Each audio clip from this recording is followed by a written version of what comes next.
This call is being recorded.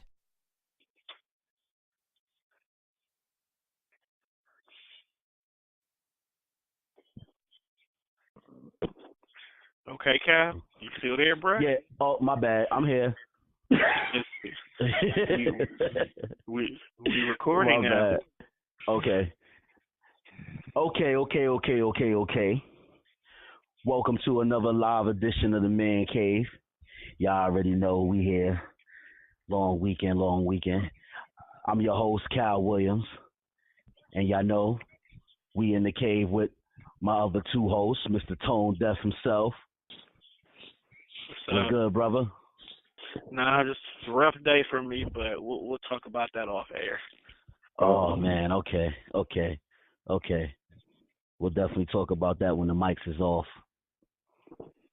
And you know, we definitely can't have the show without our connoisseur, as I would like to call him, Mr. Gator himself. What's good, brother? Where you at? The hell? Now I'm a connoisseur. The connoisseur is a connoisseur to the women. I'm sorry, I didn't say the full title. See, that's what happened when you that's what happened when you drink a little Hennessy before you get on air. No. My bad. You know. Yeah, don't A little too much Henny. I'm sorry, my fault. You know, our female connoisseur, you know, female lady whisperer, Gator himself. Yeah. There you go. There you go. What's up? What's good? I ain't even gonna say that. I was gonna say something, but yeah. Mm-hmm. Moving right along. Moving on. And then there was that. I was so gonna say something. Man, don't hold back, man. You in the cave. It just, you know, these titles and stuff, you know, they sound good, but something ain't right.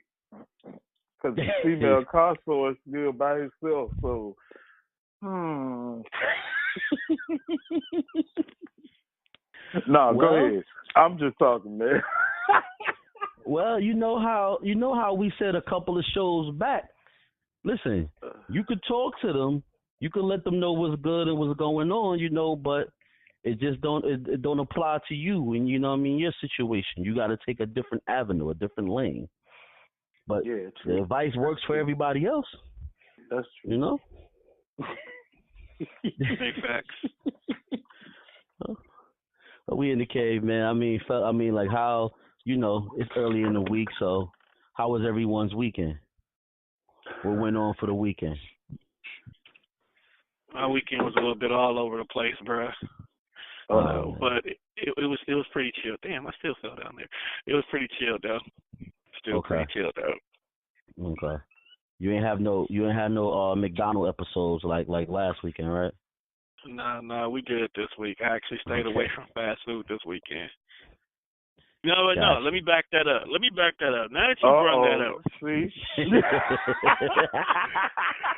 Had to go back to that, man. I was going to say, hold on. Wait a minute. Truth be told, yeah, dog. So, since we here now, fuck it. So, this past weekend, you know, me and Juan, we've been on our podcast appreciation month that kicked off on the 1st, but a lot of our episodes got pre-recorded. We did a bunch of them in the month of March. So this past weekend, we had a double episode. We did the Dev Fresh show early because we're doing our WrestleMania Wrestle Talk this time around instead of doing a typical show. So on our way going over to, you know, our people's house and whatnot, we decided to stop and hit up Popeyes. Now, in the city of Milwaukee, Popeyes are usually only in the inner city. Okay? I don't know. Maybe that's a worldwide thing. But for sure for here, Popeyes are usually only in the inner city areas. Probably why they got a little black woman who's supposed to be from Louisiana in the commercial, because white folks don't give a care. Well, apparently there's one particular Popeyes that sits right on the border that separates the hood from the uppity people. Okay? Okay.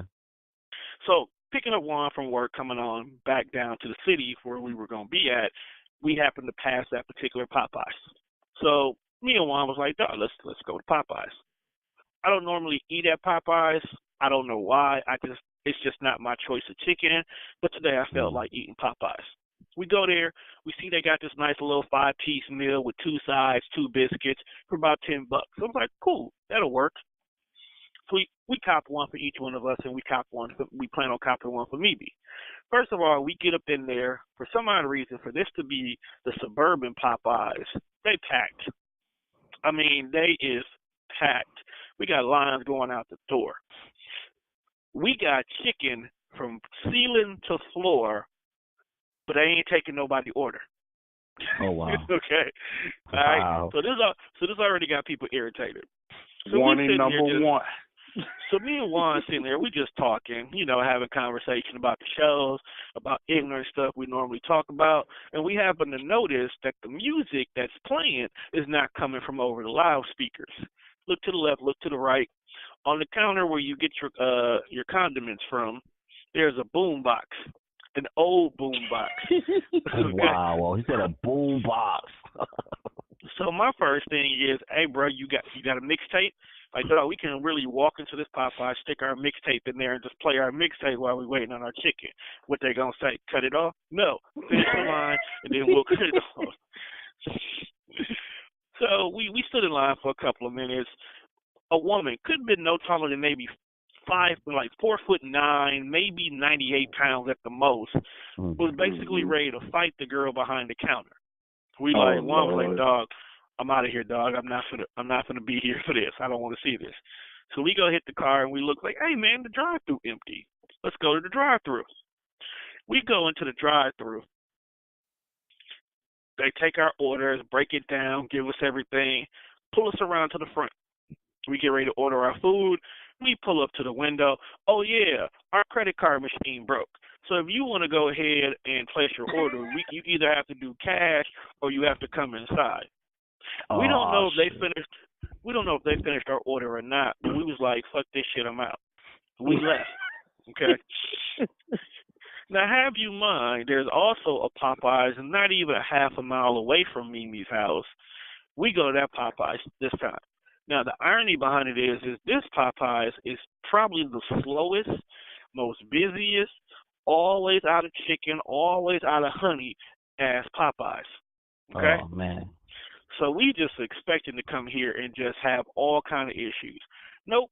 We pull up, parking lot completely empty, drive-through completely empty. So our first thought is, dog, it must have been a shooting here earlier because it's completely empty. Right. No, we go inside. Niggas are just standing around bored because ain't nobody there. We get in there. Not only do they have our order, they can make our order quickly. They boxed it up. They gave us enough honey to make our own little honey bear. That's a lot of honey. Wait, to make a honey bear? Make a honey bear. For those who go to the store and actually buy your honey, you know exactly what the honey bear is. Right. Yeah. Uh-huh. So, like, dogs do so much honey in there. Like, I literally took a whole bag, and I just got a bag of honey sitting here in the room now. That's how much honey they gave me. That's hilarious. Then, on top of that, when we looked, all the chicken was gone after they did our order because somebody in the drive-thru ordered maybe like 60 pieces of chicken. So one little dude who worked in drive-thru got like 8 boxes of chicken. Like, so much chicken is busting out the box. So ain't no chicken up there. It's like, damn. Like, luckily we got our order. We looked behind us. It had to have been about maybe 5, 6 big niggas. I'm talking size 50 jeans, big niggas. Damn. Come walking in, right? So I was like, dog, so I was walking in. So they about to be pissed as hell. So we think these niggas about to be pissed as hell. Like, hurry up, dog, bag our shit up, because these niggas about to get reckless. Dog, when the dude told us, like, hey, man, we just got out of chicken, we just dropped, it's going to be about a 10-minute wait. All these niggas was like, shit, that's cool, that just means the chicken is fresh. And then we started having a conversation. Like, oh, shit, that's cool, bro. Shit. So I'm like, dog, what the fuck is going on today? Because the place where everybody say, oh, man, they quick, they should be fresh, everything be together, they about to have a whole damn race war. Wait, meanwhile, when was this? This was Saturday. This was on Saturday. Man. Okay. So I'm like, what the hell is going on, dog? Ain't no reason for you niggas to be like this. White folks is out here tripping, like... So, other than that, I just like fuck it. I stay away from fast food for a couple of days because y'all niggas was wildin'. Oh my God! So yeah, that's just crazy, man. So yeah, man. Because you got some fast food stories, man. God damn. I gotta come out there in Milwaukee, man. They got some they got some fast food things going on out there. For real. It's ignorant. It's ignorant. I mean, that ain't gonna beat the nigga got so bored in the drive-thru he just got his head right then and there. But I mean, yeah, that beat right. that right there. That was classic. What a way to end the night. Oh man. Well, that was the way he wanted to end the night. So he just said, "Fuck it, why wait?" Why wait? I ain't mad at the brother. That's how every man should end their night. Amen. Hey. Well, Gator, what's up, man? Give us an update on the stinky cat. What's going on? What's going on? Okay, we gonna make this a weekly segment. I mean, hey, man. Hey. Okay, this is what happened. So maybe what was it? Thursday, Friday. The cat peed on my uncle's cover. See, that's Unc's fault. So he basically threw a fit. He was all upset. Oh my God, I can't believe this. And had a conversation with my pops. It's like, man, I can't do it, man. The smell of that cat be having me gagging and stuff. And he was like, well, you probably won't have to worry about that no more because your uncle put the cat out. I'm like, what? That's because the cat should have never been in the damn house, man. Exactly. I'm like, but see, I didn't have cats before. And you have to train the cat. Like, he brought a litter box in the crib and set it down. And I guess his thinking was, okay, the cat know what the litter box is for. No, bruh. But see, what he forgetting is what wasn't clicking to him is, a trained cat or a house cat would know what that is, but you bought in a stray. Yeah. So a stray don't know what that shit is.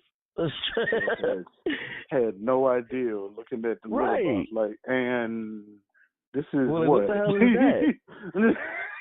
It's my new bed, but right. You probably walked over to that shit and smelt it like thinking it was some food or some shit. So about what the hell is this? Because I know from like having animals when I was younger and stuff. My parents have cat now. Actually, they got 2 cats now because my sister brought them one because it was a stray, but it got its shots and everything. And I know from being younger how we had to train the cat. This way you use the bathroom. Don't go in this room. You know, all this kind of stuff. All that shit. Just letting the cat just roam around the crib is like, nah, dog. Especially if you ain't trained. So it was bound to happen sooner or later. It just kind of happened sooner, quicker than you thought. And he was all in the uproar and upset. People gotta learn. Animals do what they want, especially cats. So because cats feel like we're their pets. That's basically the difference between a cat and a dog. A dog no, like dogs know. You know, the cats feel like you belong to them, and they go do whatever they want because if you start petting the cat and you stop, the cat will take his head and put it under your hand so you will start again. That's just a cat. A dog, a dog ain't gonna care. Now I hate to be that guy, but I'm gonna be that guy. You know, what does that sound like? What does that sound like? Look, all I gotta say is the reason why a woman's vagina is called a pussy. That's all. There you go. That's what. Thank you, Toll. Thank you. Because I was going there. I'm just saying, but hold on. Let's retract what you said, Gator. What does that sound like? A cat feel privileged. A cat feel like you belong to them. A cat feel like when you say a cat feel like you belong to them, they're gonna do what they want to do when they want to do it. If a cat wants food and they don't have food, he's gonna stand in your face and meow at you for the longest. Meow, meow. What's wrong with you? Meow. He just stand there, meow, and then walk over to the bowl and look at you. I've actually seen this happen. And what does that sound like? And what does that sound like? I'm just saying. What does that sound like? You're right. Because they privileged. They feel that way. Like, oh, God. Like I've always realized cats feel like they're in control. We're their pets. Yeah. Any veterinarian you talk to will tell you this. Cats feel like they have what quote unquote call their spaces. Because if you get in a cat space where a cat likes to sit, or say he didn't pick out a couch in your crib, you go sit on that couch, that cat is gonna snap. Like, hold on, bro, I bought this couch. And what does that sound like? And if another cat come around, what's gonna happen? It's gonna be a fight. It's gonna be a cat fight. It's gonna be a cat fight. Yes, women, if you're listening, we're comparing y'all. If anybody's wondering, like, oh, is Cal saying that, or did Tone mean that when he is? Yes. It is what it is. It's the reason. Let me say it in probably the most simplest way possible. You women are quick to call a man a dog because y'all feel like we do things like a dog. So if that's the case, then you definitely are cats because there's a lot of things that y'all do that basically Cal described. Basically. Just leave it at that. Yeah, we'll leave it. I mean, cats are clean usually. Some of them. Because they clean themselves. Dogs don't do that. Cats will lick themselves 24/7 if they want to, all day long. That's all they do, just cleaning their paws, cleaning their fur on their back. It's just crazy. I didn't see cats do crazy stuff. And they flexible like, anyway. Some of them. Some of them. We ain't gonna give all of them that credit. We ain't gonna give all of them that credit. I'm just saying, Oh, send your emails and your response to tonedeafnetwork@gmail.com. We will respond. Yeah, we gonna get some on that. Oh yeah. Oh yeah. So hey. Yeah, the cat is outside now. Yeah. Okay. The smelly don't like cat. He's still getting fed, but he's outside. You say he outside. I'm gonna say this, then we'll go into our letters from the box from our fans. He outside. Is he near the Chinese place? Stop it. Now you know good and well you don't see no cats by no Chinese spot. You know this, man. I had to go there, man. Just think about it though. Every other spot, McDonald's, Burger King, Kentucky Fried, Churches, Popeye, Caesar Pizza. Anywhere you think of, you gonna see some cats and dogs, and you don't see that. Okay. I had to bring it back. I'm sorry. Fans, please don't send us no hate mail. I don't give a damn. Send the hate mail. Say whatever you want to say. Goddamn it. I realized that a long time ago, though. Shit, I'm just saying. All right, so we're touch enough on that, but as we do, this is the cave. This is what we do, man. Listen, you got any concerns? Send your concerns and your thoughts to tonedeafnetwork@gmail.com, and we will gladly address it, as we are going to do this show. So, as y'all know, dedication to the fans, in honor of our listeners and our fans, every first, top of the month, we do Letters from the Box. So, with this being that time, we're going to go into Letters from the Box, where we address concerns, thoughts, topics, just anything that our fans want to address. We're going to address it tonight and answer it in the only way that the Man Cave know how. So, with that being said, Mr. Tone Deaf, our great executive producer, what letters we got in the box tonight for the Man Cave? Just to be honest with you, dog, the letters have been stacking when it comes to people and they bullshit. So, did you say it like that though? Okay. I'm not gonna lie to you. Both male and females have really been coming at us with some serious shit. And that's being honest as hell. I'm gonna go ahead and start off with some reasonable, decent ones. We're only gonna do about a few of them tonight. We're not gonna have a super long show because we did the 2-hour episode last week that some of our listeners said basically drank them. They loved it. It drank them because we talked for a while. All right. Okay. So we're going to kick this one off. Now, this one is actually a pretty interesting one to kick off with. It starts with basically a young lady asking her daughter's dad hasn't been in her life in the last 5 years.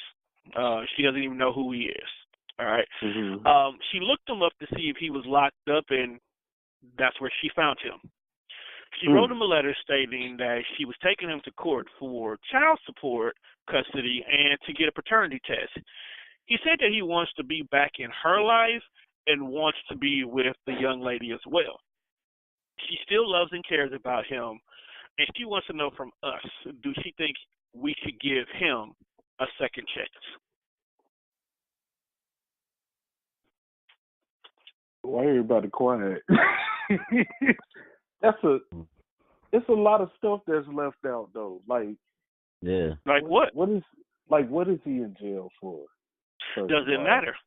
It does matter. It matters. No, here's the reason. No. Here's the reason why I have to say. No. Let me tell you. This is the reason why I said does it matter.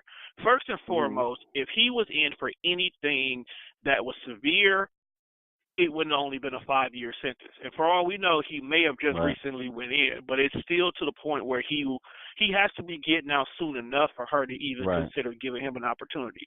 Two, it can't be something that involves like molestation or anything like that, because no woman in their right mind knows how, as much as they love somebody, is not going to allow their person to be around their kid if they've never been there to begin with, if they've been publicly arrested for this. Matter of fact, it might even be against the law for him to even be around her. Yeah. Around kids, period. So I don't think it's nothing major. I think it may have been something minor, something petty, something childish in regards to it, that he's probably doing a short-term bid in regards to it. So let's take the equation of being a super-sized, large financial issue. Okay. Right. I mean, honestly, if he got 5 years, quite honestly, it might be a gun charge, because a gun charge is a minimum 4 to 5 years. You get caught with a gun, so I mean, could be something like that. Something like that. And in my honest opinion, I don't feel it's nothing to the point where it's not an issue that he can't recover from. In my opinion, like, yes, he's still going to be a felon, because when you go to jail, that you get labeled a felon in most cases. So let's take that out the equation. Let's take whatever he went to jail from. Let's say it's something very minor. Hell, let's just say he went to jail because he's black. All right, let's just do that. Should she give him a second chance? I mean, Yeah. Go ahead, Cal. nah, I'm just saying. I mean, like everybody make mistakes. Everybody make mistakes. So now he's in jail. Went to jail for 5 years. He missed a big portion of her life. He messed up with her moms. Now he want to come home. He want a second chance, a second shot at being that father of what he missed.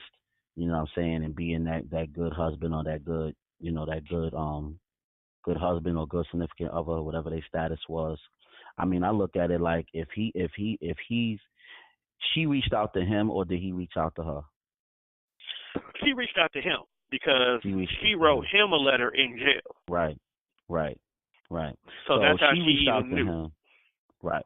Okay, so she reached out to him, so she obviously do want, to have some form of relationship with her father. You know what I'm saying? And I mean, he's responding or whatever. I mean, if he's responding, I'm pretty sure he is. I mean, father missed, 5 years of his child life. I look at it like this. Look, see where his mental is at. You know what I'm saying? And if he deserves that second chance, I say why not? People make mistakes or whatever. People grow from mistakes. You know what I'm saying? You can't become a better person if you don't learn from your mistakes. So if he's willing to put that best foot forward and willing to, be better from the mistakes he made. I mean, who knows? Her reaching out to him, that alone right there could be a step to him, being a better person and not wanting to make those same mistakes. So I wouldn't say I definitely wouldn't say turn your back on him if he's showing growth and he's showing like he want to be there. She obviously wants that. She reaching out to him. She needs some type of definition. She needs some type of explanation to like why, what happened, dad, how did you get in this situation, like, so she obviously want that. So I feel like, hey, listen, if everything is meshing together right, give it a second chance. I mean, life's too short, man. You can't hold grudges and be so cold in your heart to where you're not willing to give someone a second chance that is showing growth and showing that they deserve the second chance. Because I'm not saying be no one's doormat and just be giving second chances to someone who doesn't deserve it. But if he's showing that he deserves it and he's showing growth and you see it, don't turn your back on that, because you could be turning your back on something that could be real great. You know what I'm saying? We got a lot of great people in this world, and if they didn't have a second chance to show that or whatever, then what would be? I mean, come on, Malcolm X himself was a drug dealer, was a crook, was a pimp.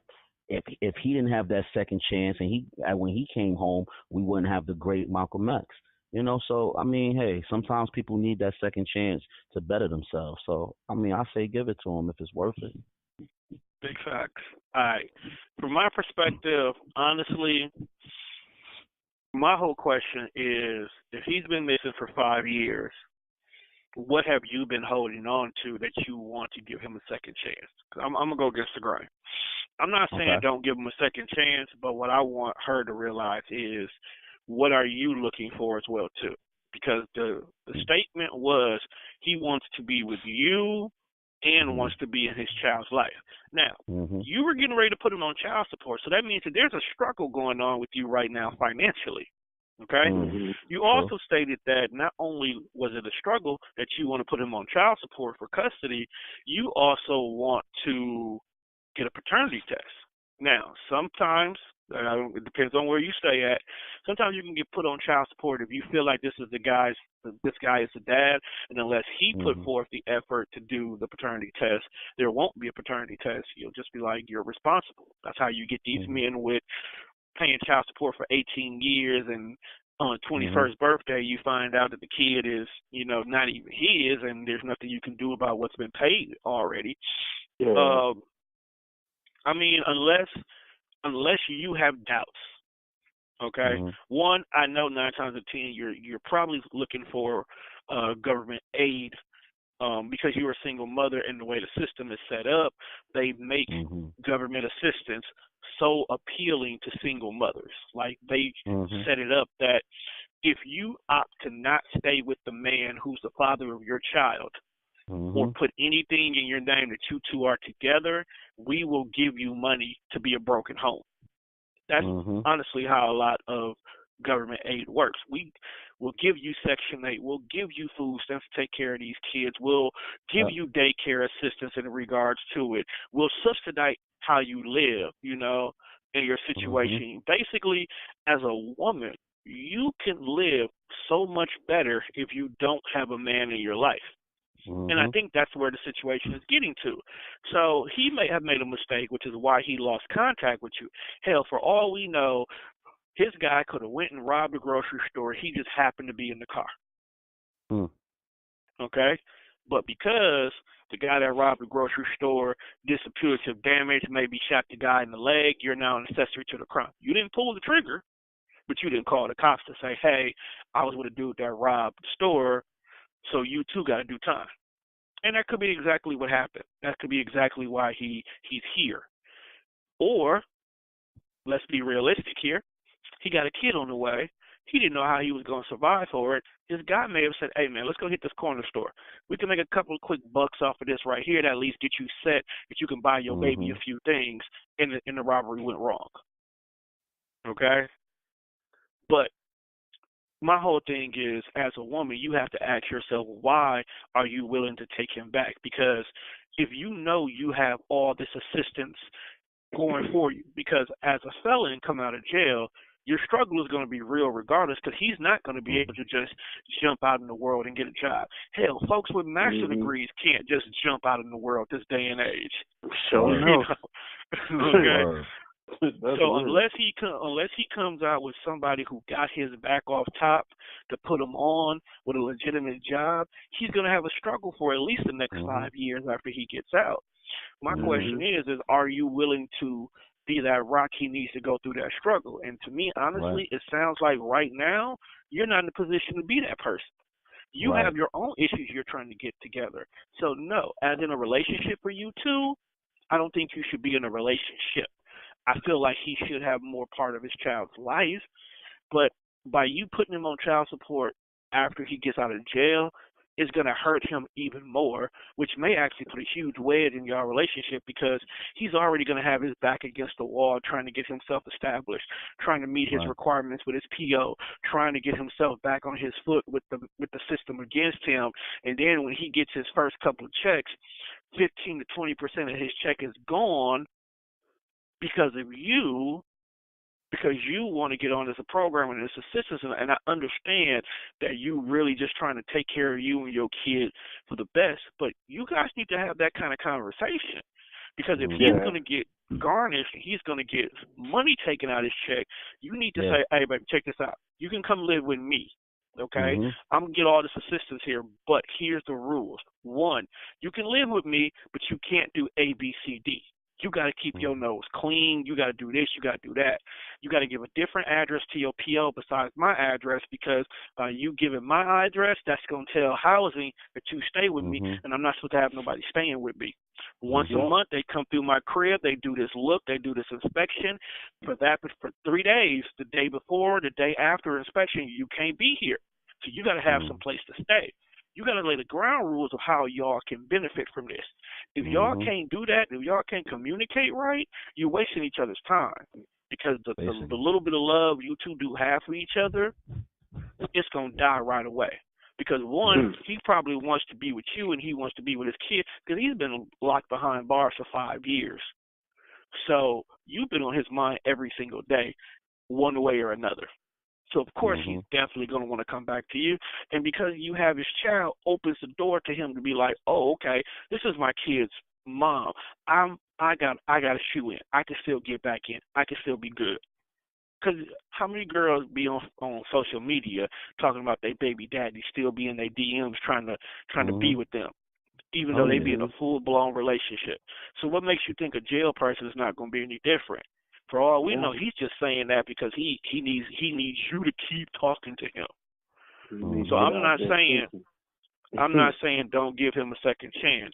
But what I am saying is reevaluate completely what your goals are in regards to what you want from him and in life before you make that step of putting him back in your life. But do not keep him out that child's life. Okay? I still say get the paternity test, only for the reassurance for both of y'all. Because when a man is behind bars, his mind races, and that kid can come out looking just like you, and he's still gonna think that might not be his. You know what I'm saying? Yeah. But at the same time, you don't want to put all this pressure on him, and it's not his. You know, find out the truth. Okay, so get the paternity test. If the paternity test come back, it's his kid. Let him be in her life. But if y'all not ready to be adults and figure out how to make this financial situation work while he's struggling to recover from being in jail, don't waste each other's time. It's gonna make y'all relationship that much worse.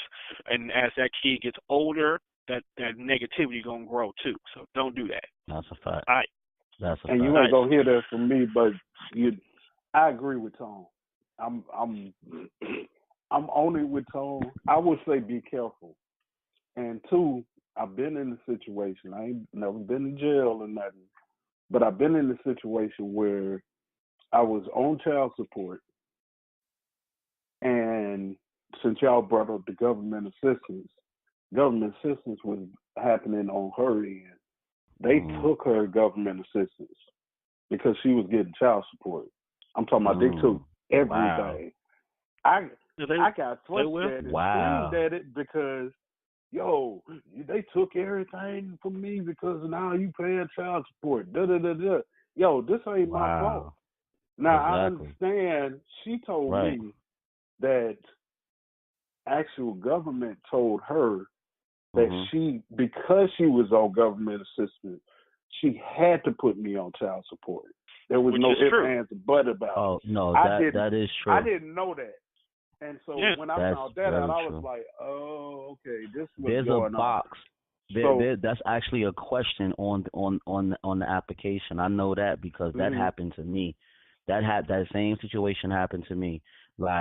And I was in my kid's life at the time and everything. It you know what I'm saying? So it's actually the question on it asks is the child's father or whatever present or whatever, and then it asks if he's contributing income and all that shit. So that's I know very this true. much too. I know that whatever came out the government, it's got to be paid back. I know that part. Money's got to be paid back. Now, how much of that has to be paid back, I don't know. That hits the arrears. That part. And then I would say, like I said, I agree with Tom. Just be careful. Be very careful and take it slow. Because him being in 5 years, he gonna want to go fast. But I would take it at a very low speed to make sure everything is on the up and up. And this not trying to say he's up to something or this is part of his game. Not that, but it's not that. Too. What happens is a lot of people, when they come from a toxic situation and they have an opportunity to reflect on what they've done, where they've been, they want to immediately go back and fix the problem. It's kind of like saying, me and my ex-girlfriend, I knew exactly where the relationship went wrong at because in my current situation, I see all the mistakes I've made and things that need to be improved upon. So my first instinct is to want to improve on those situations. So my current relationship ends, that's going to be the first person I'm going to go look for because I know that relationship only ended because of choices I made or I didn't make. Okay? What ends up happening is now that you say, okay, this is where we failed that, everything else is good, we're at the finish line now. And mentally, I might feel like we're at the finish line, so let's go ahead and let's just make this official. And what happens is, especially with a young lady like this, it's like, okay, the man I really love, he got his stuff together. I don't want to deal with nobody else because he's the one I've always wanted to be with anyway. And all of a sudden, he got down on one knee and he proposed to me, and I said yes. And now I have my family. I have my husband. I have my kid. They're the same. They're together, so there's no outside person. I'm happy. And a lot of women will feel like, okay, I'm happy. But the problem is they're not prepared for the next level of struggles because he did not anticipate the next level of struggles.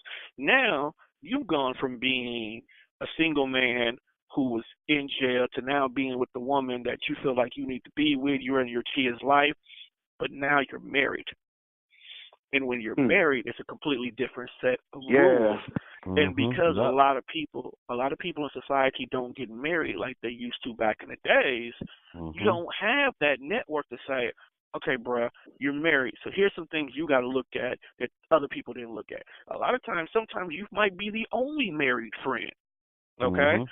And that poses a problem because you see your friends living the single life, doing the single things, and you have to now take things into consideration you didn't take in consideration before.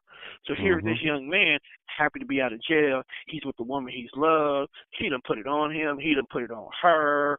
They done messed around for like 3 months. Now there's another baby on the way on top of the one whose life he really hasn't been in. So he's really in a happy, blissful moment that he proposes to her. She says, yeah. They have this big, grand ghetto wedding. So now she can show off to everybody that, yeah, bitch, I got a man. What do you have? Hey. It goes with the story, bro. I ain't never heard nobody say grand ghetto together. Grand ghetto. Because it's a grand because it's a wedding, but it's ghetto as hell. You know another thing is, if they get back together, guess what? He's still gonna have to pay child support. See, but that's the thing. If they get, but that's where the marriage part come into play at. Because if they get married, they're a union. That's another reason why some guys might rush into the marriage thing too. Because if you get married, it's one income now, so it doesn't. It stops it automatically. You know what I'm saying? Because the way they look at it is they're together. But the backside to that though is a lot of her benefits, a lot of stuff that she's grown accustomed to having goes away as well too. Because me and Teresa can't. It's a lot of things that me and Teresa needed for the girls that we got denied for because they say we make too much money. But when I went to apply for a job to work for the government in the for food stamps, where I was going to be one of the people who make the decisions and give the information and whatnot, they give you a little exam to take. In that exam, there's a list of how much stuff costs. Like, this is how much a person can make to be eligible for food stamps, because we basically have to do some math. And while doing that math, the numbers are low. The numbers are real low. You literally cannot make anything to be eligible for any kind of assistance unless you start adding more bodies to your count. Okay? So, and that's why women, when they get 2 or 3 kids, will start getting this exuberant amount of government assistance. It has absolutely nothing to do with the fact that we don't want these kids to be without. No, the way the guidelines are set up, once you hit a number of people, this is what you get. This is how much you can be taken care of. So when you add an income, so if a man comes into the story and you married him and he makes more than $10,000 a year, you're automatically not eligible. You're automatically. Yeah, because I've been told that. They told me I made too much money. I was like, what? How I made too much money? And then I seen the fact that if you lose everything, like I lost my job, I lost everything. Them jokers was just throwing me government assistance. Oh, well, you can get food stamps. You can get cash. You know you can get medical? Like, what? So if I'm not working, y'all gonna help me. But if I'm trying to better myself, they won't. Here's the thing. A lot of people tend to forget that programs that are out there for people were built and created based on a certain time frame, a certain concept. For an example, what a lot of people don't know is the WIC program and government assistance are not together. Okay. No. The WIC program was the WIC program was created and founded by the Black Panther Party to help those in their cities because a lot of people just need a little help, especially with new families. Okay. So when the pushing of formula milk over regular milk started becoming real, over breast milk started becoming real thing, a lot of people couldn't afford it. So programs such as in WIC or after school lunch programs and stuff like that we may take advantage of but take for granted, those are not entitled programs to you. They actually created those programs. And then they made sure that they stayed healthy. That's why if you ever do receive WIC, there's certain things that you can get on the list. You can't just get whatever you want. Yeah. Government aid, such as food stamps and subsidized housing and all that stuff, that was created during the Depression. So with that being said, that was never created to be a racially set thing. It was the simple fact that during the Depression, everybody was broke. Everybody was poor. Everybody was homeless. Everybody was in pretty messed up situations.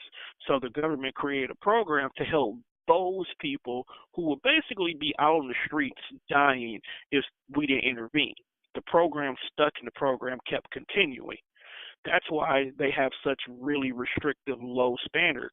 It's not just to help anybody who's struggling. You have to be basically at depression level struggle. Okay. That's why the program is built like that.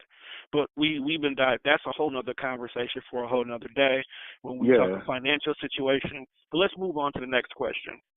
Next topic. This one is coming from one of our male listeners. Basically, here's the situation. This is going to be completely different than the last question. It's like, hi, I have an issue and I need help. I've been dating this woman for about a month now. To make a long story short, I'm faithful to the point where I force myself to not even look at a woman that I might find attractive. Yet she insists that I am not faithful, that I have other women on the side, which I really don't. I don't want to lose her because she's great, but she keeps pushing me away because she thinks I am not faithful. What can I do? I need help, guys. All right. Go ahead, Gator. You can go first on this one, man.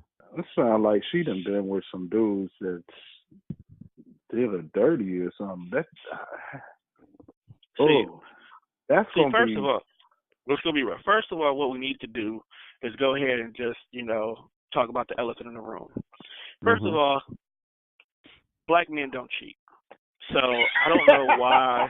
Here we go. She That's right. She's making these accusations that he's out here. Now, tell her I'm gonna tell you this right now. Tell her, hallelujah. Tell her, say that again. Say that again. Black men doing don't this cheat. with y'all tonight. I'm not doing Black this. men don't cheat. Do? That's what right. They do? Say it again, Nothing. Tom. Black Sometimes men we just entertain them until we help them find the king that they deserve. But we don't cheat. There you go. That's right. That's right. Matter of fact, you know what, Jacob? We're like counselors, man. We're counselors. That's how we're just counseling. We're just guiding them to find them to get the right man. There you go. But That's to be honest with you though, she has insecurity issues. Very. I've seen this happen numerous times. Matter of fact, I don't know if it was you, Jacob. I think it was you. Somebody just recently posted a video on my Facebook page, in one of the groups that I'm part of, and basically what it was a young lady who sat down with her man and accused her man of cheating, and he's like, I don't cheat.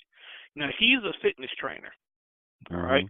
So right away, I can already understand why she they get it feels rough.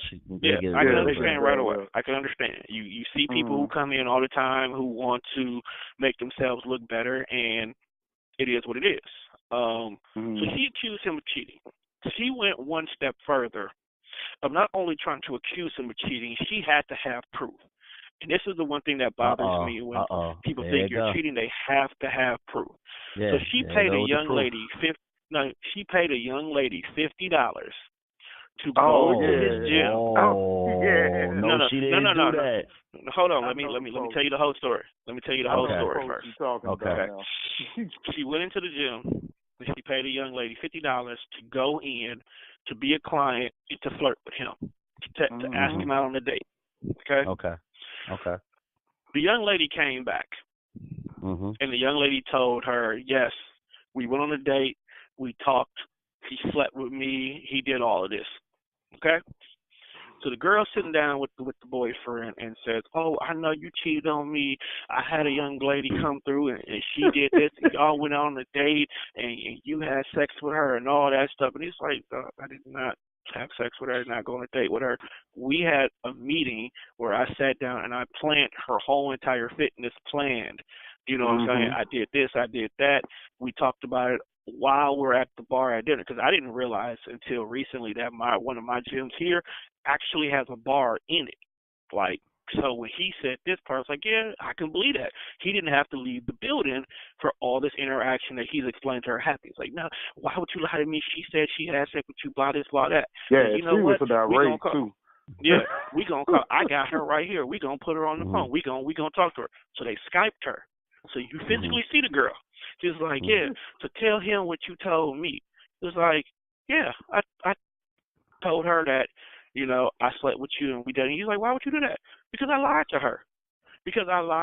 Because she doesn't deserve a good man like you.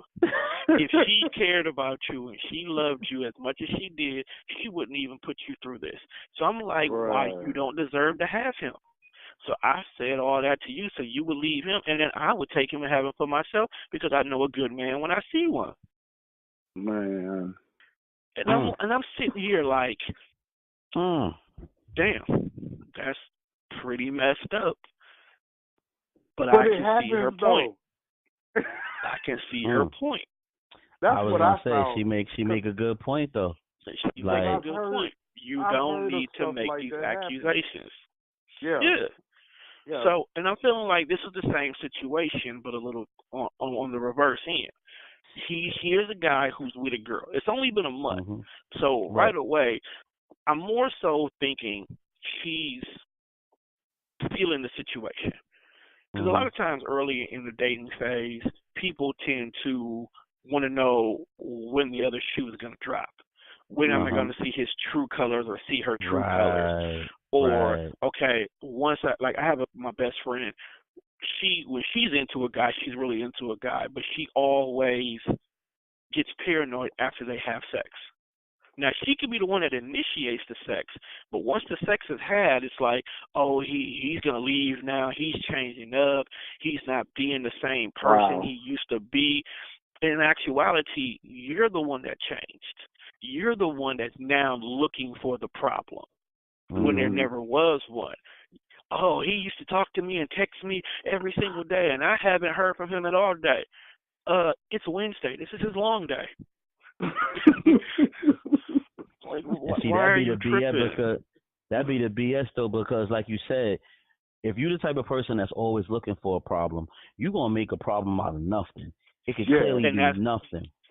And that's what I had to do with my friend. She literally, I'm done with him. I'm through with him. I don't feel like playing these games. And then I would talk to her 2 hours later. Oh, we talked today. I'm fine. Like, no. I sit her down. I was like, dog, check this out. Check this out, dog. If you really want to be with him, you need to quit all this. Okay? Right. This is at least the third guy that I know for a fact that you're going to end up running off. You're not even at that phase yet, but you're going to run him off. One, in the beginning, he told you he wasn't ready to do a full-blown relationship. Not because he doesn't want to be with you, because his life right now is so hectic, he can't give you what you want. But why does he keep spending time with me? And he always wants to come over and he always wants to do that. He's doing all this because he wants you to know he's still interested in him. He's not trying to get your cookies, because until you brought up sex, he never talked about sex. Okay? But now that you brung it up, he messes with you about it because you gave him the information and let him know that in so many words you're a nympho. Right. So now all that's on your mind is sex because you finally had it. Okay? Now that you've had it, that's all you want from him. Now, he's a great dude, so you're more so looking at it as if something bad happens, and let's say we have a kid together, you don't feel bad because you know he's a good dude. But at the end of the day, you only want sex from him. See, that's the difference between a guy and a girl when it comes to just wanting sex. They pick and choose their guy according to, if I'm stuck with you for the rest of my life, I know that it won't be a struggle. Right. Whereas in a guy is like, hey, if you're willing to bust it open, I'm ready to break it down. You know? So those are the two different kind of things you get when you're dealing with relationships this day and age. Mm-hmm. This particular guy, for an example, his issue is not that the girl that he's with is going to push him away. It's the fact of you are not giving her the answer that she's looking for. Because after a while, once you honestly, that's one of them girls you like, look, this is what I want out of our relationship. This is what I'm doing. This is my life. This is my situation. Apparently, like Jacob was saying earlier, you have issues from a previous relationship that you're not letting go of. Either you dealt with guys who just only want you for sex, or you've seen your girlfriends go through some hardship from decisions that they've made. So now you're looking for those same situations to happen. You're looking for failure. What you need to do is tell this young lady off top, what are you looking for? What do you want in this relationship? Because I'm going to give you everything that you want because I actually like you. I see a future with us. But if you keep looking for a reason for this to end, I'm going to stop wasting both of our times and walk away. Yeah. Or number 3, or she's a thotty and she done did a lot of dirt and got a lot of dirt to this man, and she done been, sneaking out there, and her conscience is fucking with her or whatever, and thinking, constantly accusing this man of cheating because she know all the dirt she either did to this man or she's presently doing to this man, and she's thinking that he's cheating because she the one out there doing the dirt, and her guilty conscience is messing with her. I'm just saying. It could be, but this is how I look at this, though. They're in the first month of the relationship, meaning that the relationship hasn't even had a chance to establish to be a relationship. For all they know is they're just still in the talking phase, or they could just be friends with benefits. Neither one of them have sat down and had the conversation of we are more than just we are a relationship.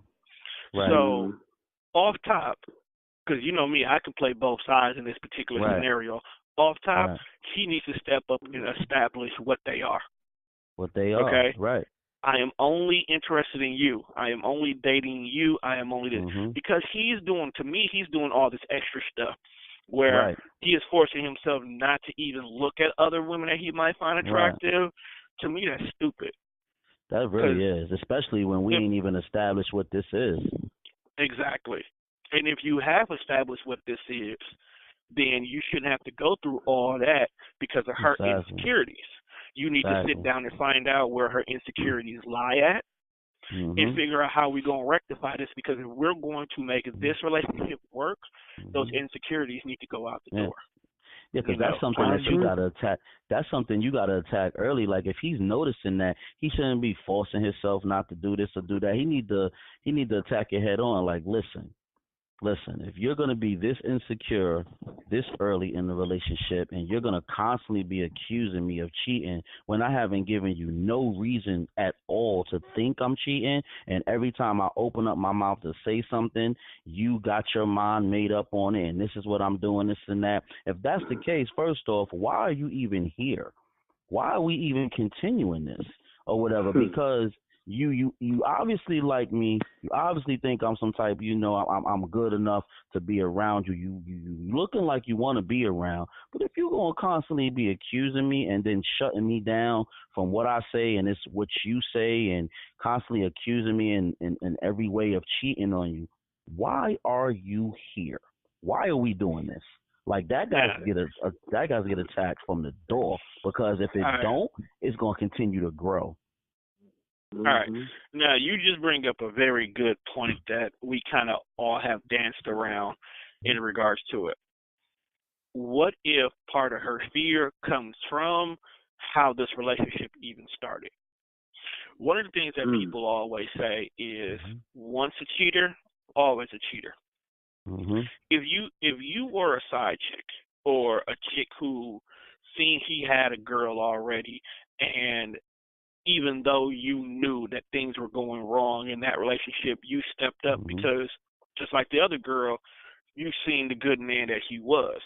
But now in the back of your mind, because you were with him or y'all were whatever y'all were prior to before the last relationship ended, you're now fearing the same situation is going to happen, especially if, even though the old relationship ended, there's still connections there.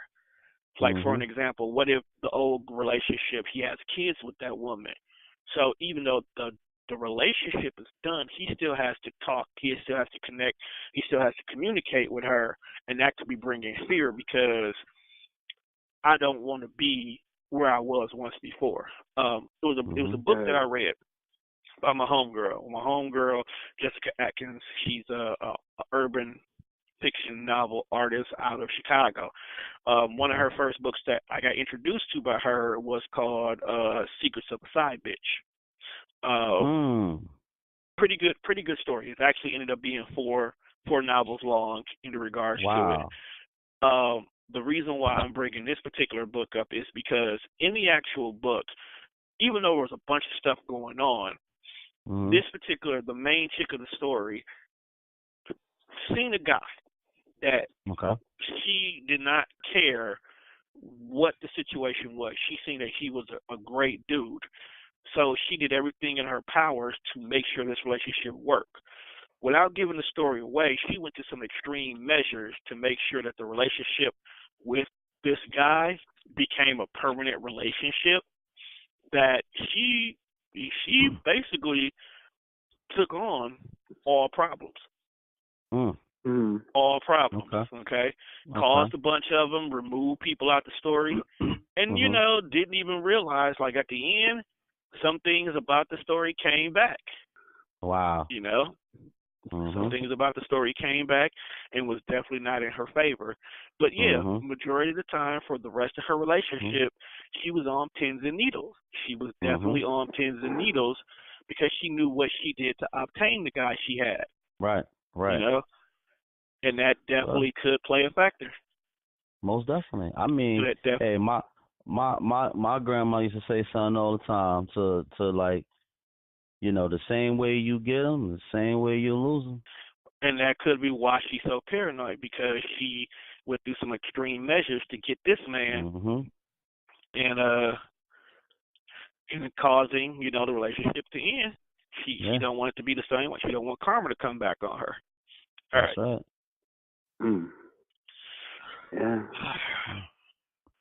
Well, get it right or get gone, because I'm just saying, I can't deal with no crap like that. Get it right or get gone. That's why, me personally, I never made no side chick my woman. If you was my side chick, you was my side chick. That was it. Like, there wasn't no graduating to becoming my woman, because for one, let me tell you something, and this is my personal opinion. A person you cheat with, they should not be your new girl or your new man, because you started something with no trust. You can't trust that person. You know what I'm saying? That person creeping with you. You creeping with that person. It started on no trust. That's like one of the dumbest things I think people do. Make they side chick or they side man they new man or new woman. That shit is stupid. It just is. I don't know, man. That's stupid. I hear you. Definitely not disagreeing with you whatsoever. All right. Let's go back to another female. All right. So this particular female is we're gonna go a little bit after dark here with this one. This young lady actually sent us a letter asking, my sexual drive is really low. She doesn't know why. Her and her partner have awesome sex, but they feel like I'm never really in the mood. She's just wondering, is there a problem with her, and is there anything she can do that may boost her sex drive? And as a man, how do we deal with women who have low sex drives? Okay, so before I answer this, I'm gonna reiterate this letter. This young lady is right, and she's right. She's saying that she has a low sex drive, right? Yes. And she wants to know, her and her significant other has great sex all the time, but she has a low sex drive. Right. where when they do have sex, but she has a low sex drive and she wants to know what could she do to get herself more in the mood and boost her sex drive. And us as men, how do we deal with women with low sex drives? That's what she wants Right. to know. That's what she wants to know.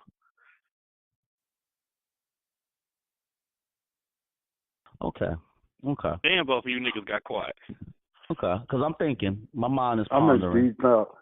Yeah, I'm my in mind is deep thought over pondering. here. I mean, you know, now. Well, go ahead. Go ahead, Tom. You no, go first, because I'm. No, I ain't touching this one. Oh, you ain't touching this one? Okay.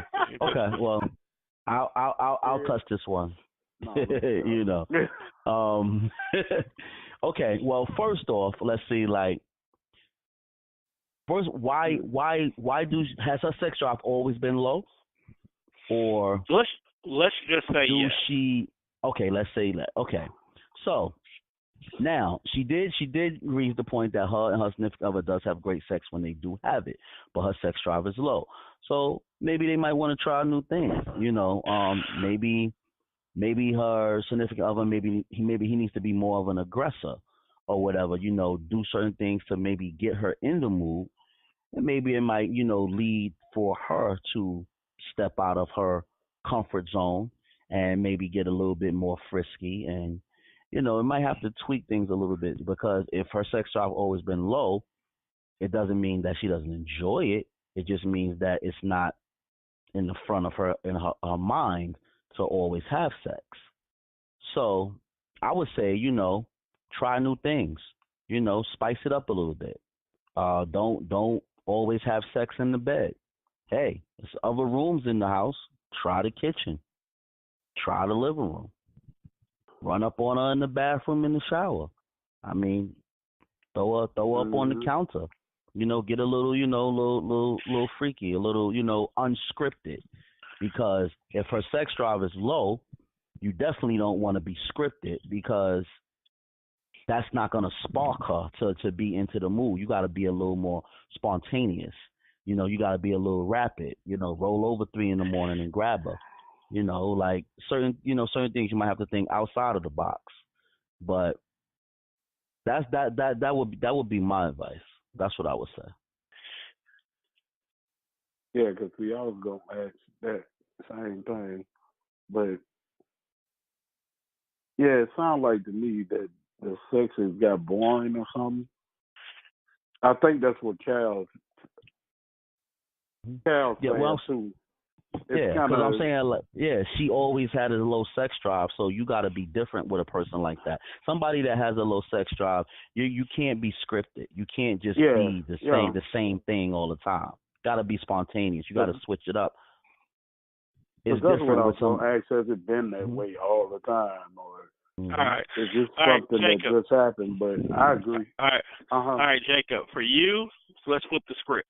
Let's just say it recently got that way. Okay. Let's say all of a sudden recently her sex drive got low. Well, it's the same deal, apparently. Like, even if it just started, it's probably because it's routine. To me, that's what I see. Like, people get set in their routines, and instead of them facing the fact that they don't like it, they don't enjoy it, your body get used to that type of stuff, and you just out of it. Like, I know with men, sometimes it'd be an issue because, and I'm speaking for single men,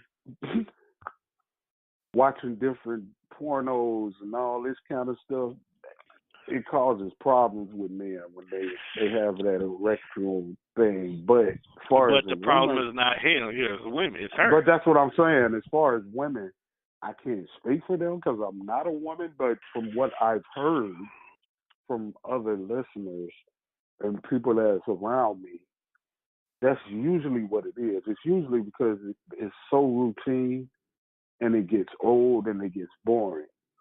And if it doesn't change up soon, you're gonna be uninterested in that. Like, period. I've seen marriages break up because the sex was boring. They just got routine. It's the same old thing. It's same old, and probably unless you say something about this, nothing will be done. Because he probably thinking he's doing it. That's just how we are. We feel like, hey, if ain't nothing being said, we doing it right. We taking care of our business. We handling this shit. Until you say something to him. Now, don't go to him talking all crazy like, nigga, you can't did it. Don't do that. Don't do that. No. Don't do that. Because we will take defense. And see, the thing about it, he could be doing it. He could be doing it. He could be laying the pipe, all that. But it may sound small, but like how one thing that we're all saying on this one thing we all agree upon is it can't be scripted. You could be doing your thing, you know what I'm saying? You could be whatever, but if that woman know, okay, he wants sex because every time he wants sex, he rubbed my leg. Okay, he just rubbed my leg. Now he gonna start kissing on me. Now he gonna stick it in. You know what I'm saying? Right. Like, now this is funny. This is funny. It's not me. I'm not cutting y'all off, but go ahead. It's funny because this is not just like the only time I've heard this question from like for us. I've heard this question before. I've heard it directly. Ask the woman. Here's one thing that's very ironic that even from you, Jacob, I'm actually surprised that you didn't go the direction with. What? When it comes to women, okay, when it especially comes to sexual women, a lot of times it does have to deal with their current mood, okay? Women, with us men, all we need is a little stimulation. We don't even have to be in the mood. If she handles and stimulates it, she can have that is true as much fun without us. Whereas a woman has to be mentally in that place to be able to want to have sex. Part of the reason why I didn't want to answer is because it's currently my situation right now. Me and Teresa, we've been together for so long. Our relationship began where we were heavily sexually active. Whereas in the first 2 to 3 years of our relationship wasn't even a relationship. It was just like people that fuck. I mean, we didn't know too much about each other. We barely met each other's family outside of immediate family. We were just people that fucked. Okay? It could have ended at any given moment, at any given time in the early portion of our relationships, and neither one of us would have been disappointed or upset about the situation. But we stayed together. We turned into a relationship. Things happened that made it grow. But at the same time, as we got older, having sex went down. One, as men, we got to look at what is our current woman's mood. Is she actually happy? Because you can't have a woman that's kind of like in the end phase in their life or that day and try to get something from her. Now, you get some women that want to do it all the time. Okay, regardless of their mood, regardless of what's going on, they mentally justify sex can solve a problem. I'm stressing today. Let's have sex. This bitch at work pissing me off. Let's have sex. I seen this fine-ass dude when I went to the grocery store today. Let's have sex. Whatever the reason that they can think of to want to have sex, they'll have sex. You get other people who they look at the struggles of everyday life. I got kids. I got this job. I got this exam. I got these schools. Still got to go grocery shopping. We still got these bills to pay. Any little thing that can stress them out and deter their mind, sex goes further and further and further away from something they want to do. It even gets to the point where when they do it, they're not doing it because they want to have it or they want the enjoyment out of it. They only do it because they want to make sure that they please their man and their man is happy. They can enjoy it in the moment. They can really enjoy the moment. They can have that orgasm. They can get that nut off and they be like, great, I needed that, babe. And then go right back to the same mood because they start thinking about stuff.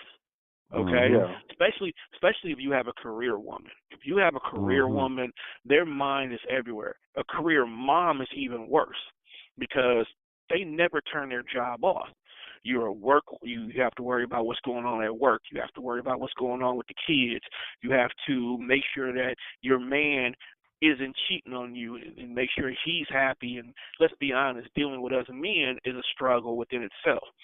Then if you have kids and your kids are always home or always around or always needing you, you never have the need. You don't have the energy or the mentality to want to do it. Hell, some women will have a kid and be like, "You are contraceptive. I do never want to have sex again." Word. And they can love that kid to death and love that kid for life, but I do not want to have sex again. One of the biggest issues me and Teresa used to have was she knows that we don't really have sex with protection too often, and the fear of having another kid when there's a crucial point going on in her life is just it's a turnoff for her. Because when we had our first kid, she had just got her pharmacy tech job. She was still in school for nursing.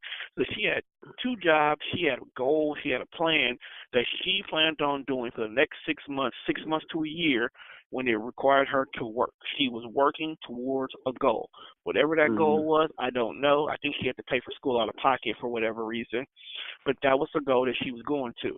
She got pregnant with the first kid. She had to quit the pharmacy tech job. So she just spent the whole year getting this pharmacy tech license, and because of when her pregnancy happened and when she started and how things were after the baby were born, she basically wasted her time and money on a pharmacy tech license. Wow. Okay? And that was one thing. Second time, she was in what would have been her last semester for school, or going into her last year of school. She got pregnant with our second kid. Now here you are at the home stretch in regards to it. So now you have to go through a whole pregnancy while going through the home stretch of college that she ended up doing bad one particular semester that she had to redo that semester.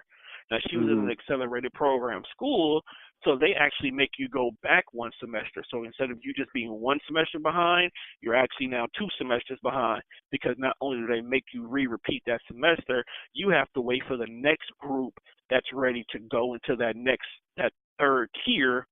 You have to go in with them. So now you lost a whole nother year of schooling. Okay? Wow. So she kept getting these setbacks. And this happens to a lot of women, that their life changes. So some people are conscious about the choices they make, and they don't want to make them because they don't want those issues that go along with that. Right. And that can turn them off. So you get these issues and you get these situations, and you just don't want to have sex no more. You get to the point where you're so accustomed to not having sex because of all these fears, these issues, these concerns, that you just go ahead and it's not that important to me. Yeah, men go through that too, but I wasn't even thinking about that part of it. Yeah. But that is true. Yeah. Yeah, there's a lot of things. So her going through her situation is understandable. And I think she wants to ask us men, because sometimes we don't think about your struggles, your issues, your problem. That maybe she wanted a male show to hear how we actually think about it. It's like, oh, my woman ain't putting out. Because you got to remember, we have so many men who are like, well, my woman's not putting out. Fuck it, I'll go fuck another bitch. That way, this is how side chicks are actually born. Like, our woman's going through some things. She's not sexually pleasing us. Let's go find somebody that will. Oh, I'm never gonna leave my woman. I just need her to, get this nut off, and then I'll go back to what I was doing before. Sadly, that's a lot of men's mentalities. Yeah. You see, us black men, we love our black queens. That's why we don't cheat. So. Right. That's a fact. That's some other races that have these issues. Yeah. Yeah. We're gonna teach them one day. I don't know, Jacob. That question scream help our black women out, and you left them abandoned. My problem is I don't know. My mental, as far as that part of it goes, is completely different, because, like you said, a man can turn over and you can rub him the right way. That don't happen with me. That don't work. So I'm a little different. Like, and you get in your own head. Not even like you get in your own head for a lot of stuff. No, real talk. Real talk. You get in your own head about a lot of stuff that sometimes you're so worried about the outcome of what will happen that you tend to forget why you're even in this position to begin with. Like, oh man, I don't want to have to sit here and then all of a sudden she called me every single day and I really just only wanted her for the sex. Like, no, you're so worried about what's gonna happen when y'all do it that you might talk yourself out of doing it, when in actuality she just wanted to see what you working with, and she the one that's not gonna call you the next day. That's not. But see, that ain't how I look at. One day I'm gonna explain that. Well, you have plenty of opportunities to explain it. You just don't. For real, what it is my upbringing in church.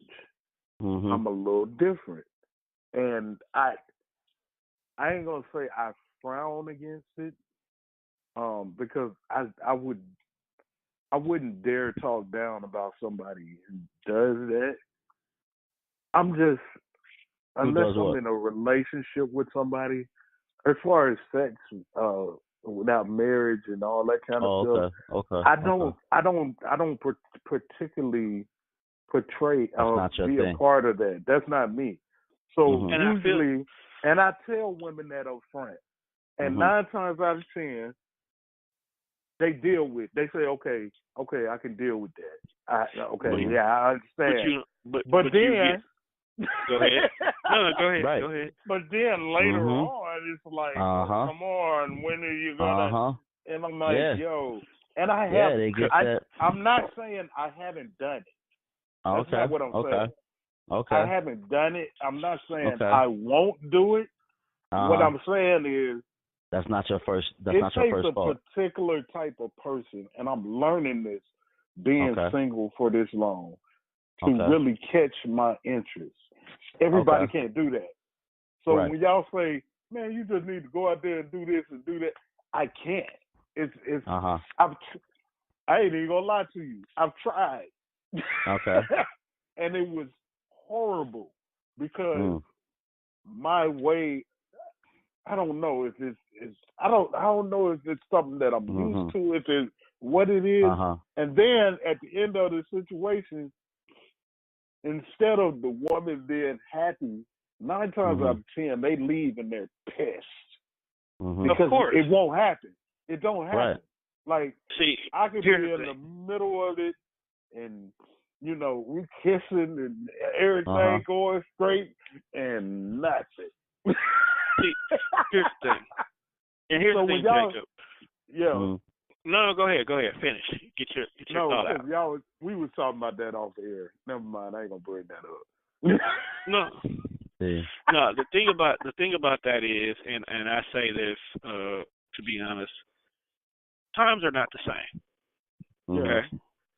And what I mean by times are not the same is things that we as older people would say, this is not right, this is not wrong, this is not the way I was raised. Sometimes a lot of that stuff has to go out the window. You have to let that go. I understand that. No. Let me finish. Okay, go because ahead. when you get older, and women are now starting to become sure of what they want. Like, this is the kind of man I want. This is the kind of relationship I want to be in. They will expect these things to be there. Like, you might be a good man, you might be in church, you might love God and all these different setups, right? Okay? Perfectly set up. But when you don't give the one thing that they need to satisfy them, they are most definitely going to find it as a problem. Now, I get you. You want to be in a relationship. Some women don't want to do the relationship thing anymore. They don't want to do the label of a relationship anymore because the last person they with ruined all of that. Okay? Ruined all of that. But they will spend that time with you. They will do those roles with you, but they won't do that title with you because that title ruined a lot of stuff for them. Okay? So when you have that mentality that the title holds more weight than the happiness of being with that person, they're not going to waste their time. You see? They see you as a guy that they want to settle down with, but they're not going to play that title game with you because the last guy they were with took that title too far. He was controlling with that title. He was demanding with that title, and they're free. They still want to feel free, but they want to be with somebody when they feel free. And you happen to be the guy that say, okay, you got morals, you got standards, you actually have goals in your life. Yeah, you might not be where you want to be at, but if you make me happy, that's all I ask for. Yep. That's all I ask for in life. And your thing is, oh, but we're not in a relationship, so I'm not going to give you what you want. I'm not going to give you any of me. And that's a turnoff to some women. That's a really big turnoff. I don't know if that's the problem for real. For and me. Then you gotta. The problem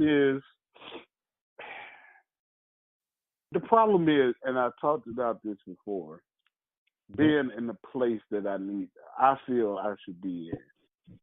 Like we hear the saying that we are our own worst critics all the time. Yes. Which is true. Me Very being true. In the situation that I'm in right now, I've been kicking myself on a daily basis. One, because I got into this situation. Two, because it feels like I'm doing everything in my power to get out of it, and I can't. So it's like, shoot, I can go into all kind of stuff. Even today, having conversation with my father, who was a pastor, and he's telling me certain things that's going on and what I need to do. Shoot, I just flipped out before I even knew it. Like, oh shit, my bad. I just snapped. What were we talking about? But it's because my mindset is so like where your mental is at right now. Yeah, You gotta remember though too. Then you got a lot of women nowadays too that think like men nowadays. So as far as like it's no longer like to add on to what Tone was saying, it goes back to that. It's no longer the traditional way of doing things with a lot of things in life, like especially with dealing with women. Nowadays, there's the traditional way with women it doesn't work anymore. Very rare you'll meet a woman where the traditional ways work. Very rare. Nowadays, women are thinking more outside the box, and I don't even want to say just thinking like men, but they're thinking more outside of the box because the traditional way is no longer working for them. So they think outside of the box. Like they don't want the title right away. They want to see if you even deserve the title. They want to see if you know what I'm saying, you even worth having their time, spending time with you, calling you baby or bae or whatever. They put you through certain things to see if it's even worth it now. Now, mind you, this is what men been doing for the longest. Now, women used to take the traditional way. Like, okay, we go out on dates, we talk, this and that. Okay, that's my baby, that's my man. And then a year later, found out that he got another woman and another this. So the whole traditional thing, that's cool. Yeah, it don't work. That doesn't work no more. It doesn't. It's not the lane and the method that people are doing anymore. You know what I'm saying? People are thinking outside the box now. So you yourself gotta, like Tom was saying, you gotta somewhat kind of tweak your way of thinking. And I'm not saying take away from who you are and your beliefs. So I'm not saying that, but you gotta change with the times, or you're gonna be stuck in 20 years time. You're gonna start to feel stagnated because you're gonna be in the same place. You gotta tweak that a little bit. So you gotta think outside the box. You gotta go with it. You might be pushing away a woman that, okay, well, let me say it this way. You might be pushing away your match or your woman because you couldn't start off as a fuck buddy with her. You know what I'm saying? Or you couldn't start off as just no titles, no nothing. We're just enjoying each other, and whatever comes after the fact comes after the fact. That could be your future wife. You know what I'm saying? Or whatever. Just because y'all met and now y'all been friends with benefits, y'all ain't got no title, that could be the future missus or whatever. Like, don't knock it or push it away because it's not the traditional way of what you're used to. Try something different, because if you want different results, you got to do different. You can't get different results if you're continuing to do the same thing, and because it's your way. You know what I'm saying? That's true. So yeah, you might mess around. Look, you might mess around. And because you so like big on the titles and stuff like that, think about it. You got a lot of hoes and a lot of thoughts out there that would love a title because they know they a thought. They know they a hoe. And it's like, damn, he wants the title? Shit, I want a man. I'm tired of motherfuckers dogging me. Yeah, okay, Jacob, yeah, I'm your woman. And she the biggest thought in the neighborhood, but you don't know that because she moved to another area, so you don't know her as a thought. But everybody know, oh, now you done wife the thought. Every thought wants to be somebody's wife. She tired of being passed around. So I'm just saying, like, you gotta be careful with that. You gotta start thinking outside the box and trying different methods, because that's the only way you're gonna get different results. I got you. I hear you. Bro, just I don't know. It's just certain things I ain't willing. Look. No, but I hear what you're saying though. You got to do it, man. I mean, take a little scripture from, from your step. What does the word say? Step out on a leap of faith. Did you just go there? I know you. Step out on a leap of faith, brother. Step out on a leap of faith. Am I right, Tom? Hey, man, Solomon had 1,000 wives, so here we go. Got to prove me wrong with that. That was legal, though. Who said it's not legal now? I was just about to say exactly. What makes it not legal now? We choose not to want to do it. No. Real talk. Let's back this up here. Let's back this up here for a minute. We jump into this polygamy again. We not gonna do this again. Now check this out, Jacob. Have you just noticed what you just did? Because you didn't want to hear it because it's not the way that you've been taught, you quickly shut it down. No, real talk. Hear me out. You quickly shut it down.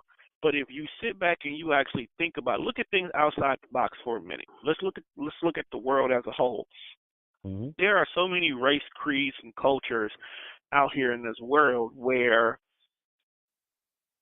intercourse, for an example, is a must before they even do the marriage part. Okay? Mm-hmm.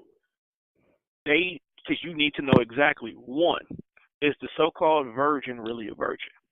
Two, can she actually bear children?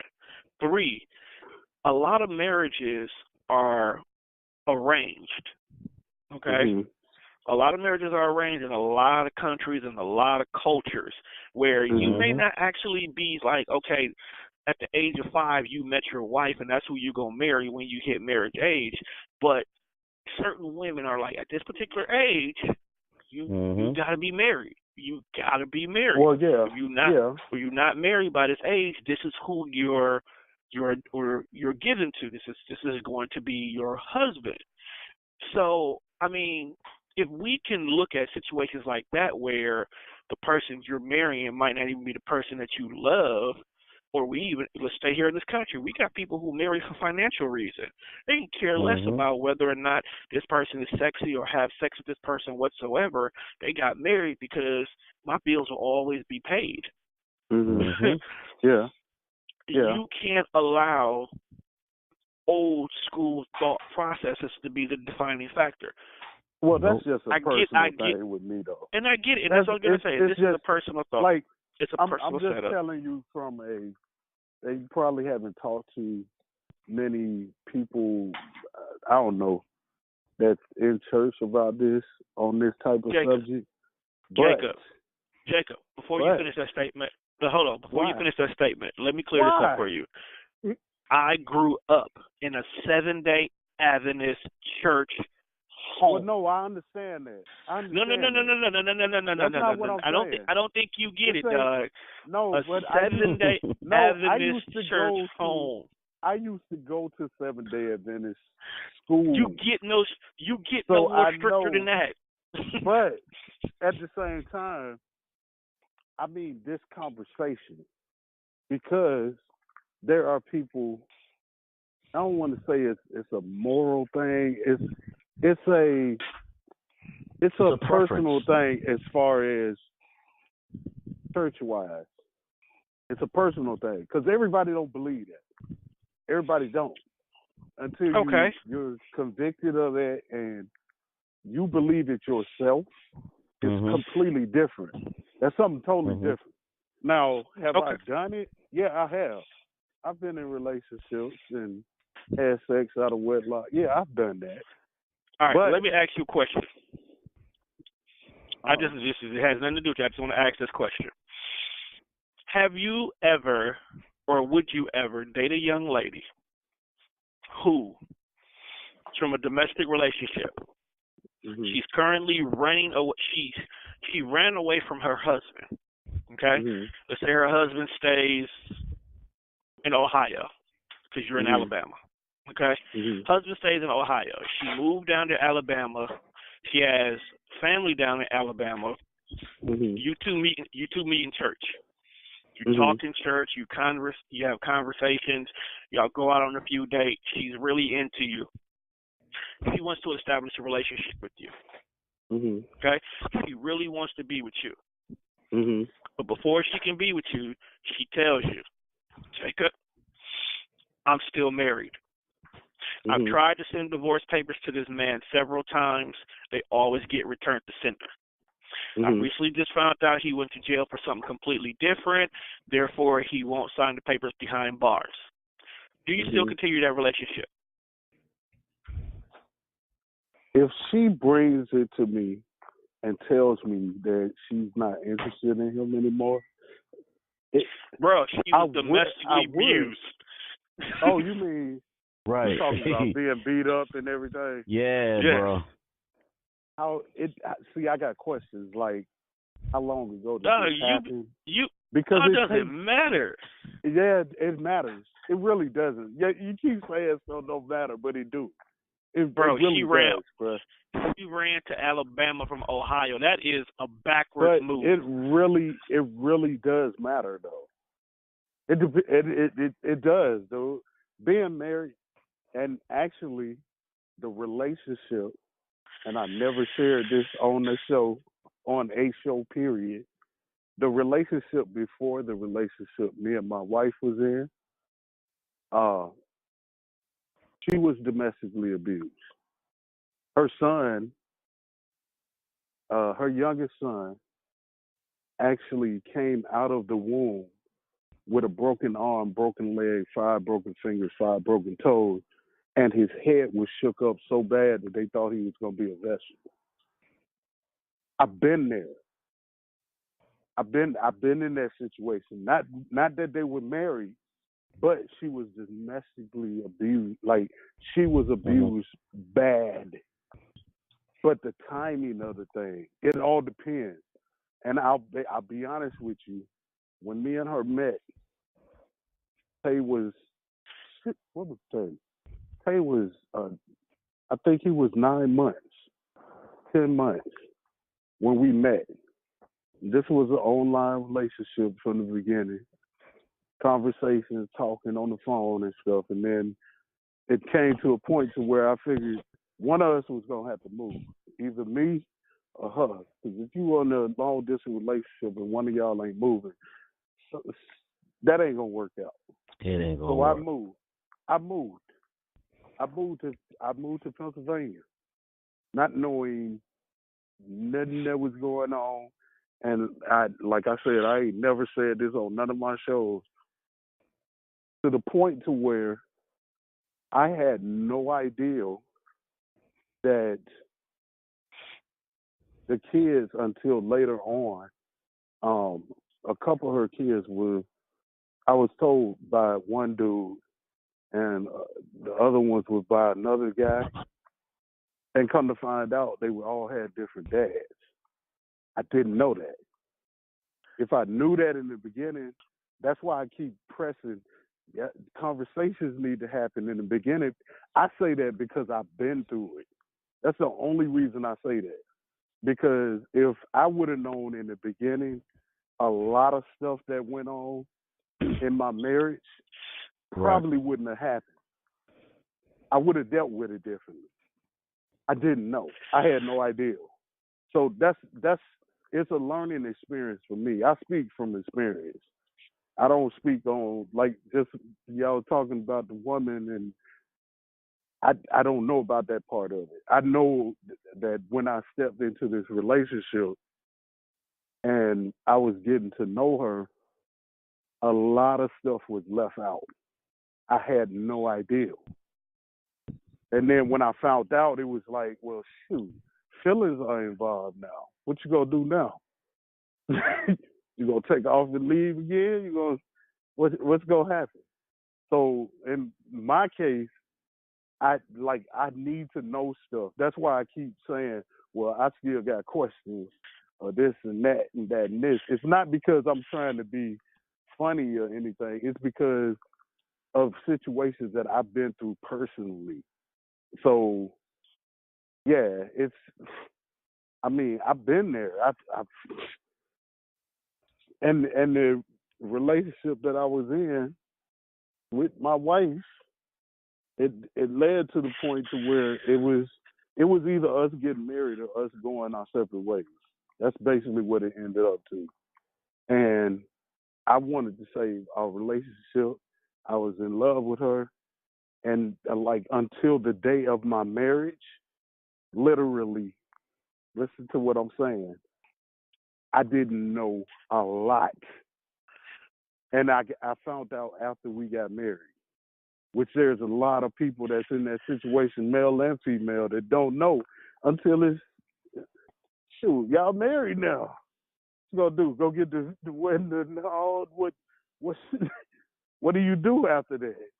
In my case, I decided to stick it in and try to work things out. Things just didn't work out for me. Now I stayed in that relationship for what was it, about 6 years? 5, 6 years. 6 years. It just didn't last. It's so much stuff that was going on, and I tried. Ladies that's listening to us, there are guys out here that will try to save the marriage. I tried my damnedest to do it. It didn't work.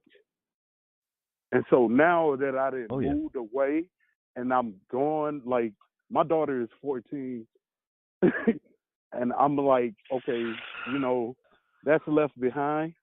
There's now a piece of her, I'm talking about my ex-wife, that is now like, oh, well, you the best thing that I've ever been with. Why we can't be together? Always. She presses it. Like, I make posts on Facebook, and I just recently added her back to my Facebook because she blocked me. I added her back so I have communication with my daughter, and I post certain things on my page, and she'll quickly jump on there and say something about something. Quickly. B.I.G. said it back. B.I.G. said it best. They get that H-Town in them. They want that old thing back. Oh, yeah, that always happens, bro. I've had women come to me after the relationship is over, and they've dogged me like a mug. I'm talking about women that didn't have sex with my best friend. And I literally walked up and caught them kissing at church, who now say, dang, I wish I wouldn't have did that. You was the best thing that ever happened to me. But it's years later now. Yeah. And what's done is done. It's like, hey, what you gonna do? It is what it is. It is what it is. It is what it is.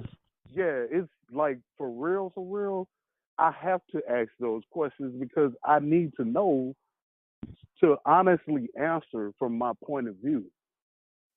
That's the only reason I'd be like, man, I need. Yeah, I got questions. I still got questions on this. So yeah. Because you talk too much. I'm just saying. I mean, I'm asking. Let's go ahead and wrap this episode up. We have been here for a while. We've been in the cave for a while. Kyle, go ahead and take us home. All right. See y'all later. Goodbye. Nah, I'm playing. That'll work for me. Yo, man. It's been another crazy, wild episode of the Man Cave. We done took y'all plenty places today.